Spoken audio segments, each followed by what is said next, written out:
Flirting కూడా మన బాడీకి మంచిదే తెలుసా? అవునా? ఏంటి నమ్మట్లేదా? మనం ఫ్లర్ట్ చేసేటప్పుడు బాడీలో 3 పవర్ఫుల్ హార్మోన్స్ రిలీజ్ అవుతాయి. డోపమైన్, ఇది రివార్డ్ హార్మోన్. రిలీజ్ అయినప్పుడు ప్లెజర్, ఎగ్జైట్మెంట్ వస్తాయి.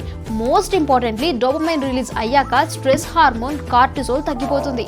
కార్టిసోల్ తగ్గితే యాంగ్జైటీ, టెన్షన్, బీపీ లాంటివి కంట్రోల్లోకి వస్తాయి.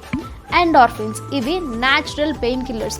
ఇది రిలీజ్ అయిందంటే న్యాచురల్ స్మైల్ వస్తుంది, హ్యాపీగా ఫీల్ అవుతాం, ఈవెన్ పెయిన్ కూడా తగ్గిపోతుంది. దట్స్ వై ఫ్లర్ట్ చేసేటప్పుడు లైట్ ప్లేఫుల్ మూడ్లో ఉంటాం. ఆక్సిటోసిన్, ఇది బాండింగ్ హార్మోన్. ఇది రిలీజ్ అయ్యాక ట్రస్ట్, క్లోజ్నెస్, ఎమోషనల్ కనెక్షన్ పెంచుతుంది.